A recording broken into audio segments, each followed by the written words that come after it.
बिहार की राजनीति में अक्सर यह सवाल उठता रहा है कि आजादी के बाद से लेकर अब तक वैश्य समाज की भागीदारी को लेकर राजनीतिक दलों ने गंभीरता क्यों नहीं दिखाई। खासकर क्षेत्र संख्या 152 बिहपुर विधानसभा में वैश्य समाज को कभी भी किसी दल ने टिकट नहीं दिया, जिससे यह समाज उपेक्षित महसूस करता रहा है। इसी ऐतिहासिक चुनौती को स्वीकार करते हुए अब मैदान में उतर रहे हैं डॉक्टर संजीव कुमार पोद्दार, जो LLB और PhD की डिग्री हासिल करने के बाद समाज सेवा में सक्रिय रहे हैं और लंबे समय से शोषित, पीड़ित और वंचित वर्ग को आवाज देते आए हैं। डॉक्टर पोद्दार ने स्पष्ट कहा है कि बिहार का वास्तविक विकास तब तक संभव नहीं जब तक राज्य में लूट, हत्या और अपहरण पर पूरी तरह से रोक नहीं लगेगी। वे पहले भी कोसी शिक्षक निर्वाचन क्षेत्र से विधान परिषद का चुनाव लड़ चुके हैं और इस दौरान शिक्षकों की समस्याओं को करीब से देखने और समझने का मौका मिला। उनका कहना है कि बिहार के शिक्षक, जिन्हें सिर्फ पठन पाठन के लिए बहाल किया गया था, उनसे बैल की तरह काम करवाया जाता है और उन्हें उनका वाजिब हक तक नहीं मिलता।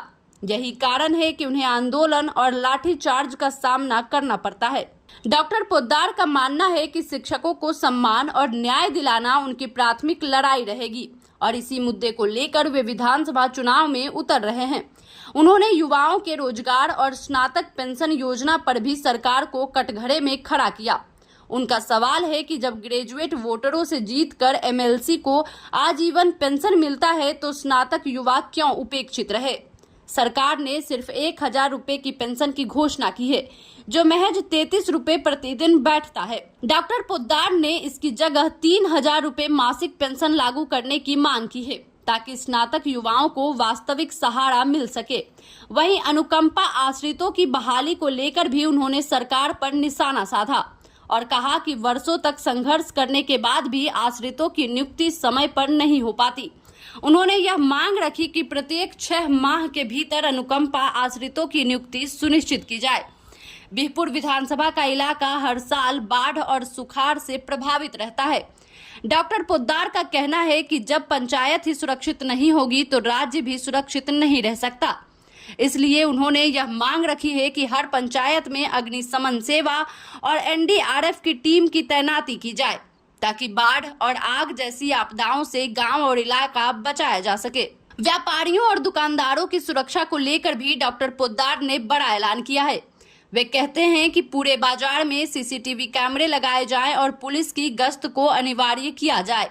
जिस तरह बिना हेलमेट चलने पर चालान घर तक पहुंच जाता है, उसी तरह CCTV की निगरानी से अपराधियों को पकड़कर जेल भेजना आसान होगा और दुकानदार खुद को सुरक्षित महसूस करेंगे। इसके साथ ही फुटकर दुकानदारों के लिए स्टॉल लगाने की सुविधा देने और टैक्स व्यवस्था को आसान बनाने की भी उन्होंने मांग की है। उन्होंने साफ कहा, टैक्स हमारा, हिटलरशाही तुम्हारी नहीं चलेगा। नहीं चलेगा। डॉक्टर संजीव पोद्दार इस समय भारतीय व्यावसायिक महासंघ के प्रदेश अध्यक्ष भी हैं और वे इसे समाज और व्यापारियों की सुरक्षा से जोड़ते हुए कहते हैं कि अब वक्त आ गया है कि बिहपुर की जनता अपने बेटे और भाई के हाथों को मजबूत करे। विधानसभा की जंग में वे सिर्फ नेता के तौर पर नहीं बल्कि समाज सेवी और संघर्षशील आवाज के रूप में उतर रहे हैं। उनके एजेंडे में शिक्षक, युवा, दुकानदार, आश्रित परिवार और बाढ़ सुखाड़ से जूझते गांव सभी शामिल हैं, जिससे यह साफ है कि वे मुद्दों की राजनीति करने मैदान में आए हैं, न कि सिर्फ वोट बैंक की। जब तक हमरा सबके जमीन नहीं देते तब तक हमरा सबके वोट नहीं देते। ये अपना कौन जगह छिके? रेलवे अरसंडी वाला रही रहल छै। अपने सब लगभग 500 घर होबे यहाँ। हां, 5 बरस से यहाँ 5 बरस से छै, कोई निदान नहीं छै। विधायक संसद के लोग आबै छै, वोट लेके जाय छै और ओकरा कभी हमे जीत देबन त हमे ई चीज हमरा जीती जाय छै। कोन कि यहूं से हटबै कोई बात नहीं। यहां से पोस्टर सटी जाय छै। जहां से कहलिए ने हम सब कहां जेबै? पाट का दे छै, जहां में तो जाय छी 20 मुद्दा खाली करेगा तो जैसे भी लगा के फेंक देंगे। कहै छै कहां जेबै, कहै छै रेल भैया के वोट नहीं खान दै छै ओकरा। तो अब हम इन लोगों की, हमारी माँ बहनें हैं, इनकी समस्या आप लोग सुन रहे हैं, तो इसके हम माध्यम से कहना चाहेंगे सरकार तक कि इन लोगों को भी न्याय दें।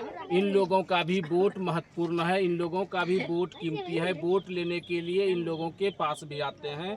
जब इन लोगों का वोट लेते हैं तो इनका समाधान आज दिन तक क्यों नहीं हुआ, यह एक बहुत बड़ा प्रश्न है। इसलिए हम कहेंगे कि आप इन लोगों को अविलंब स्थायीकरण कीजिए, अन्यथा यह भी गरीब है, इनको भी जीने का अधिकार है, इनका भी परिवार बाल बच्चा है, इनको भी न्याय चाहिए।